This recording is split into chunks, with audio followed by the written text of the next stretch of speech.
পেঁপে বাগান থেকে পেঁপে এনে কিন্তু টুকরো করে কেটে নিয়েছি। এটা বাফ দেওয়ার দরকার নেই, কারণ হচ্ছে এটা একটু লালচে লালচে কালার হয়ে গেছে, কষ নেই। ওকে, দেখাচ্ছি তোমাদের। যেখানটায় পেঁয়াজ বাছতে দিয়েছি, এখানে নিয়েছি চিংড়ি, কাঁচামরিচ, পানি, হলুদের গুঁড়া, মরিচের গুঁড়ো, লবণ। পেঁয়াজগুলো যখন লালচে লালচে হয়ে যাবে তারপর কিন্তু আমি এটা দিয়ে দিব। কষিয়ে নেওয়ার পরে পেঁপে দিয়ে দিব। পেঁপে কষানোর পরে ঝোল দিয়ে দিব।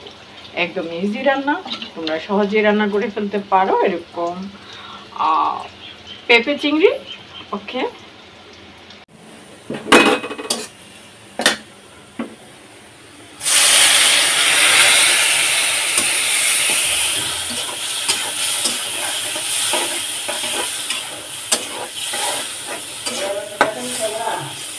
হ্যাঁ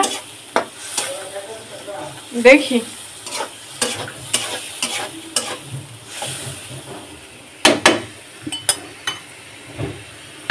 একটু সময় লাগবে। হ্যাঁ, আসছি।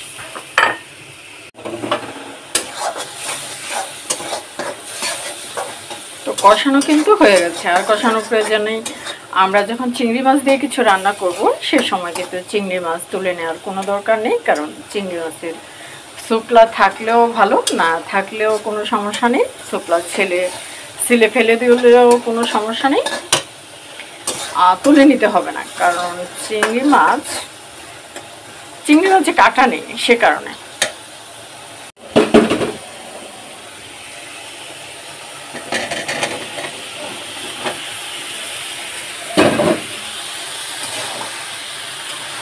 এইভাবে কিন্তু কষিয়ে নেব। হ্যাঁ, তাপ কমিয়ে দিব, তো কষিয়ে নেব।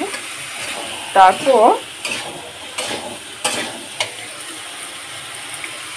হ্যাঁ, তারপর আস্তে আস্তে সেদ্ধ হয়ে যাওয়ার পরে যখন আমার মনে হবে যে কষানো হয়ে গেছে, এটা হচ্ছে যে রান্না করবে তার উপর নির্ভর করে যে কেমন কষানো হলে তরকারি টেস্ট হবে, এটা সে বুঝবে। আমার কথাতেই তো সব কিছু ঠিকঠাক হয়ে যাবে না, তোমাদের চেষ্টা করতে হবে ভালো রান্না করার জন্য, তাহলে খেতে ভালো লাগবে, সেটাই বলছি। তো আমাদের সব সময় মনে রাখতে হবে, আমরা যদি ভালো সিদ্ধ পেতে চাই, মানে যেগুলো মনে করব যে সিদ্ধ হতে সময় লাগবে, সেগুলো কিন্তু প্রথমে চড়া জাল দিব, তারপর কিন্তু মৃদু আঁচে কষিয়ে নিয়ে তারপর ঝোল দিতে পারি। তো কষানোতে যে সবজি সিদ্ধ না হবে সেটা কিন্তু ঝোল দিলেও সিদ্ধ হয় না, এটা মনে রাখতে হবে।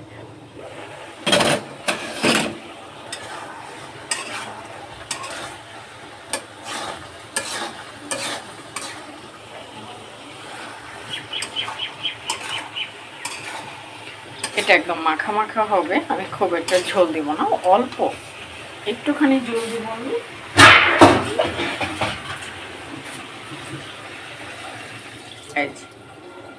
আশা করি এটুকুতেই হয়ে যাবে।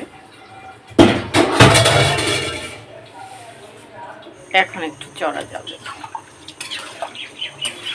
আর কিছুক্ষণ পরে একদম কমিয়ে দেব। আসলে আমরা সব সময় চেষ্টা করব যেন যখন তাজা সবজি খাওয়ার জন্য। আমার এটা কি হয়েছে, গতকালকে সবজি করে নিয়েছিলাম, তারপরে দেখলাম আর প্রয়োজন নেই রান্না করার, সে কারণে কিন্তু ফ্রিজে রেখে দিয়েছিলাম। তো আজকে সেটা রান্না করছি, সে কারণে কিন্তু ডিসকালার হয়ে গেছে। তোমরা যখন রান্না করবে সবসময় চেষ্টা করবে যেন তাজা সবজি যখন টুকরো করে নাও, যখন সবজি তৈরি করো তখন কিন্তু রান্না করে নেবা, তাহলে পারফেক্ট কালার পেতে পারো। আর আগে করে নিলে পরে রান্না করলে কিন্তু পারফেক্ট কালারটা পাবা না, ঠিক আছে। এই দেখো বেগুন ভাজা করে নিচ্ছি।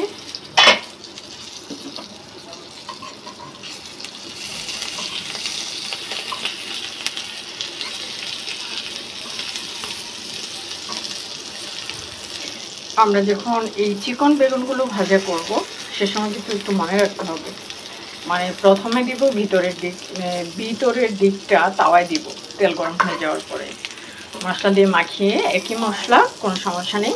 আমরা চিকন বেগুনগুলো ভাজা করে নিতে পারি গরম সাদা ভাত দিয়ে। এগুলো কিন্তু ভীষণ টেস্ট, তোমরা ট্রাই করতে পারো, কোনো সমস্যা নেই।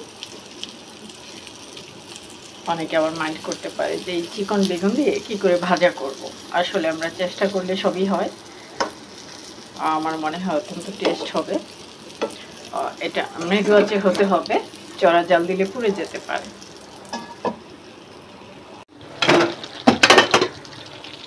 এই যে প্রায় হয়ে গেছে, তবে এটা মাখা মাখা করার জন্য আমি কিন্তু মৃদু আঁচে দিয়েছি, যেন একদম মানে কি বলবো, যেন অত্যন্ত টেস্ট হয়। পেঁপে কিন্তু শক্ত থাকলেও মানে ভালো লাগে না, সেই কারণে একদম তাপ কমিয়ে দিয়েছি, যেন একদম নরম নরম হয়ে যায়, তাহলে খেতে ভালো লাগবে। হয়ে গেছে প্রায়, আর একটু হবে। তাপ বন্ধ করে দিয়েছি, তা না হলে পুড়ে যেতে পারে। এই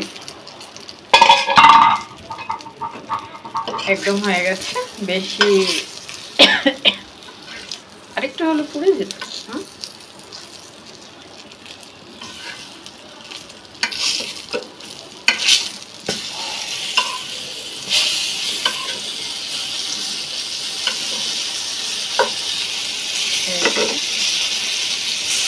একদম হয়ে গেছে,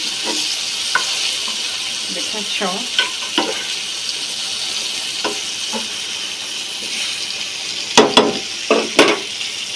হয়ে গেছে, শেষ।